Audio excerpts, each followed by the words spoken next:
आलास? ये ये. आधी जरा शांत बस. मोकळा श्वास घे. आल्या आल्या केळी आणि मोदकांची लाच देऊन तुझ्या मागण्यांचं ओझं माझ्यापुढे टाकू नकोस. किंवा खरं तर यावर्षी काही मागूच नकोस.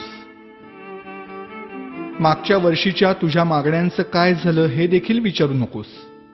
कारण कितीही मागण्या पूर्ण केल्या तरी तुमच्या अपेक्षा वाढतच जातात. आता यापेक्षा मोठं पोट नाही झेपायचं मला. त्यापेक्षा असं कर, यावर्षी माझ्याच काही मागण्या पूर्ण कर. बघ जमतंय का? यावर्षी तरी निदान माझ्यासमोर दुसऱ्याचं वाईट चिंतू नकोस. उगीच माझ्या नावाखाली खोटी वर्गणी उचलू नकोस. रात्रभर जागू नकोस. जागलास तरी पिऊ नकोस. प्यायलास तरी निदान झिंगू नकोस. नकोय रे मला 30 तोळ्यांची माळ. जमलंच तर स्पीकरचा व्हॉल्यूम कमी कर थोडा. अश्लील शब्दातली तुमच्या गाण्यांची लिरिक्स ऐकवत नाहीत मला. आणि बघवतही नाही तुमच्या कॉम्प्लेक्सच्या गॅदरिंग मधला नंगा नाच. अशक्य होतं रे मला हे 10 दिवस तुमचा तमाशारूपी उत्सव सहन करणं. हात जोडून मागणं मागतो तुझ्याकडे. जागा हो. सुसंस्कृत हो. खोटेपणा सोड. स्वार्थ सोड. कधीतरी प्रामाणिक होऊन बघ. माणुसकीची नशा चढव.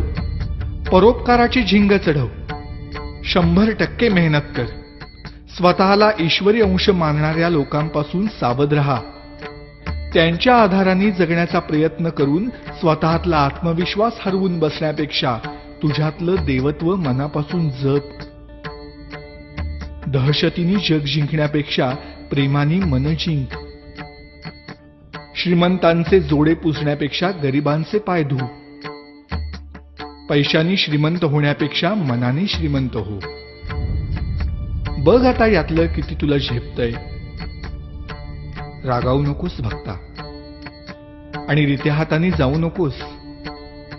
नेहमीच मागत राहण्यापेक्षा अखंड देत राहण्यातला आनंद तुला लवकर लाभो. हाच माझा आशीर्वाद. भेटूच पुन्हा.